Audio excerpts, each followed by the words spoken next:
लेकिन मैं आज आपसे बात करने आया हूँ 3 डिफरेंट लोगों से। जैसे ही आप अपना लूप होल ढूंढने जाएंगे तो जो मैं आपको बात बोलने जा रहा हूँ वही आपका मन आपसे बातें बोलेगा। देखो, जो इंसान प्रिपरेशन कर चुका है, चाहे जो इंसान बिल्कुल फ्रेशर है, कोई भी जो इंसान वापस से प्रिपेयर करना चाहता है या पहली बार प्रिपेयर करना चाह रहा है, this is the very very right time to start your preparation again. और ये जो टाइम टेबल है ये आप throughout the year follow कर सकते हैं। एक और आप यहाँ पे बेनिफिट उठा सकते हैं 20 जो थोड़ा सा लेट आना चाहते हैं। So hello everyone, welcome to Made Easy. कैसे हैं आप सब लोग? आई होप सभी का गेट और ईएससी का पेपर काफी अच्छा गया होगा। जिस तरह से हम ईएससी के पेपर को देखते हैं, इस साल के पेपर को, तो थोड़ा सा टफर साइड था, हम ये कहेंगे, क्योंकि कैलकुलेटिव ज्यादा था पेपर। कॉन्सेप्ट वाइज तो नॉर्मल था बट कैलकुलेटिव ज्यादा था। गेट के भी पेपर आपके हो चुके हैं। GATE shift 1 was quite easy and shift 2 was comparatively towards the moderate, कह सकते हैं हम। तो आई होप सभी के पेपर्स अच्छे हुए होंगे। लेकिन मैं आज आपसे बात करने आया हूँ 3 डिफरेंट लोगों से। पहले वो कैटेगरी से हम बात करने आए हैं जो पहली बार गेट लिखे हैं, या फिर जिन्होंने बस रैंडमली कॉलेज के साथ पढ़ रहे हैं और सोचा कि चलो गेट लिखना है, लिख दिया, या ज्यादा प्रिपरेशन नहीं की, बस ऐसे ही फॉर्म भरा था, गेट लिखना है, लिख दिया। दूसरे उन लोगों से बात करने आए हैं जो प्री प्लान्ड है कि हम लोगों को गेट लिखना था, आई मीन जो पहले से प्रिपेयर कर चुके हैं, लेकिन किसी भी वजह से गेट का और ईएससी का पेपर बहुत अच्छे से नहीं हो पाया। प्रिपेयर्ड थे but not up to the mark, और ठीक ठाक पेपर गया।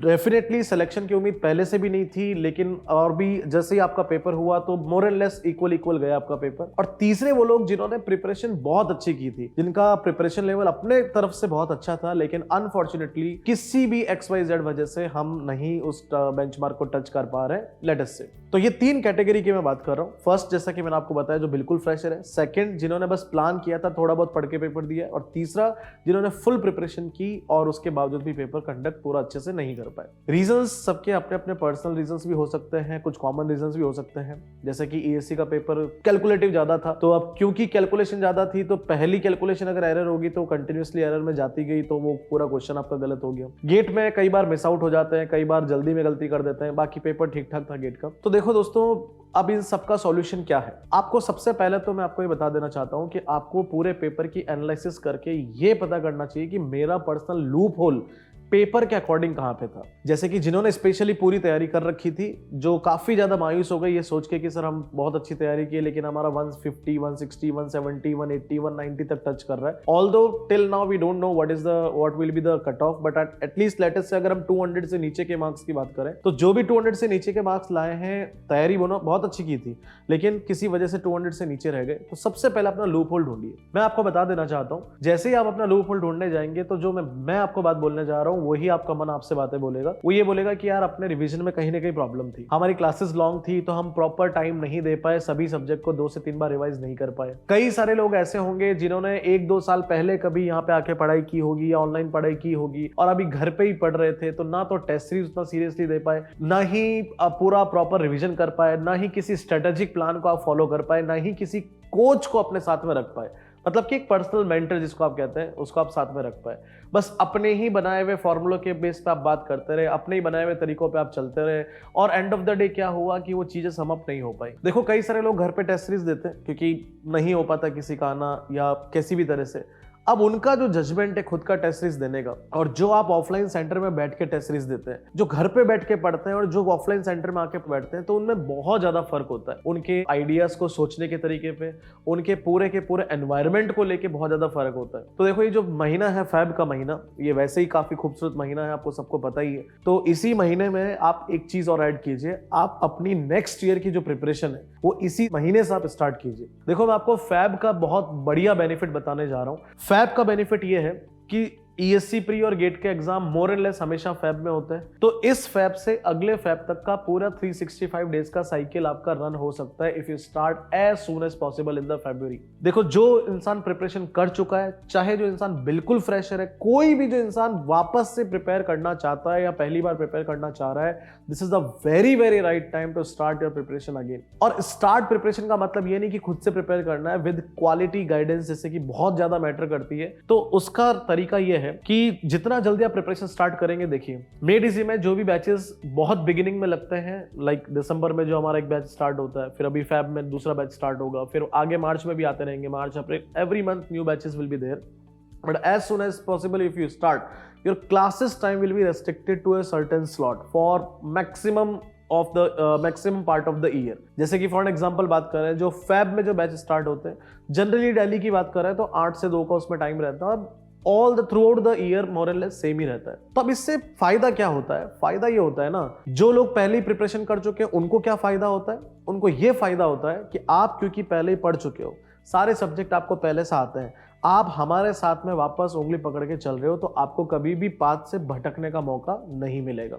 सबसे पहली बात तो ये। दूसरा, अकेले बैठ के प्रिपरेशन करना और क्लास में आके प्रिपरेशन करने में फर्क ये है कि एक शेड्यूल मेंटेन होता है। अगर आज मैं आपको बोलूं कल सुबह 6 बजे उठना है या 8 बजे उठना है और आपकी क्लास नहीं है, तो हो सकता है आपका मन ना करे उठने का। लेकिन अगर आपकी सुबह 8 बजे क्लास है तो कुछ भी करके आप 7 बजे तो उठ ही जाएंगे, कुछ भी हो जाए। तीसरा सबसे बड़ा फायदा यह है कि क्योंकि 8 से 2 का टाइम हमेशा मोर एंड लेस फिक्स रहेगा, तो आप थ्रू आउट द ईयर एक पर्टिकुलर प्लान के साथ में काम कर सकते हैं। जैसे for an example, after 8 to 2, let us say after 2 hours of your, let us say lunch किया, रेस्ट किया, 4 o'clock से लेके रात को 11 बजे तक का एक बहुत ही सटीक टाइम टेबल बना के आप चल सकते हैं। उसमें from the beginning, like Feb से ही आप उसके अंदर, अगर आप ईएससी को टारगेट करते हैं तो आप फ्रॉम द बिगिनिंग फैब से ही रोजाना का 1 से 1.5 घंटा आप जीएस के पोर्शन को दे सकते हैं। Whether it is there for you available और नॉट, अपने लेवल पे भी एक आप काम कर सकते हैं। दूसरी ये चीज, अगर आप गेट को टारगेट करते हैं तो फ्रॉम द बिगिनिंग फैब से लेके अगले जनवरी तक आपकी जब तक प्रिपरेशन चलती रहेगी, आप मैथ्स एप्टीट्यूड को एक अलग स्लॉट दे सकते हैं। मेडिसे में जब होगा तब होगा, हमको जितना आता है, और specially if you are already done the batches तो आप उस नोट्स के साथ में अपनी प्रिपरेशन कंटिन्यू कर सकते हैं। करंट सब्जेक्ट को 2 से 3 घंटे चला सकते हैं और पीछे के 1 से 1.5 घंटे में पीछे का कोई भी प्रीवियस सब्जेक्ट आप रिवाइज कर सकते हैं। और ये जो टाइम टेबल है ये आप throughout the year follow कर सकते हैं। एक और फायदा है, जब आप नया फैब में बैच ज्वाइन करते हैं, क्योंकि टाइमिंग ऑलमोस्ट फिक्स रहता है, तो इससे कई सारे लोग अपने शुरुआत के कुछ सब्जेक्ट्स का मेंस के लेवल को भी खुद से भी टच कर सकते हैं।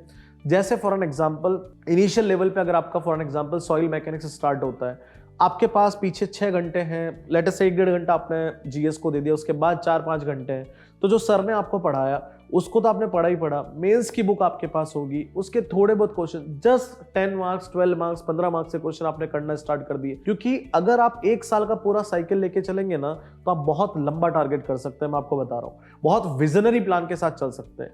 जितना लेट स्टार्ट करेंगे उतनी हर चीज में आप लेट होते जाएंगे। आप खुद ही सोचिए, फैब में बैच स्टार्ट हुआ, it is going to be complete approximately सितंबर अक्टूबर मिड के आसपास खत्म होगा। उसके बाद 3 महीना तो ब्लैंक आपके पास पड़ा रहेगा, आपकी गेट की प्रिपरेशन को, आपके ईएस की प्रिपरेशन को, आपकी टेस्ट सीरीज की शेड्यूलिंग को प्रॉपरली मैनेज तरीके से देने के लिए। और हमारी सारी की सारी ईएससी की टेस्ट सीरीज स्टार्ट भी कब होती है? अक्टूबर के बाद ही होती है।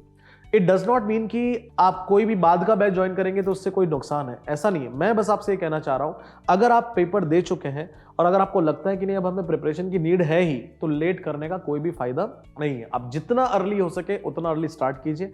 हाँ, जिनके 200+ मार्क्स आ रहे हैं वो वेट कर सकते हैं for the ESC cut off, कि हाँ भाई हम ईएससी कट ऑफ वेट कर लेते हैं तो मेंस करना है या फिर ये करना, वो डिसाइड कर सकते हैं। अदरवाइज अगर आपको लगता है कि नहीं मेरा बहुत अच्छा नहीं गया है, तो मेरे हिसाब से तो Feb is the best month to start anything in your life, whether it is पढ़ाई, और आप समझ ही रहे हैं मैं क्या कह रहा हूं। तो आप सभी तरीके से आप इसको देख लीजिए। एक और मैं आपको बात यहाँ पे शेयर करना चाहूंगा, एक और आप यहाँ पे बेनिफिट उठा सकते हैं। 20 जो थोड़ा सा लेट आना चाहते हैं, तो 22 फैब को एनएसटी भी होने जा रहा है। आप सभी को पता है, नेशनल स्कॉलरशिप टेस्ट, तो उसमें आप 100% स्कॉलरशिप तक एक्वायर कर सकते हैं।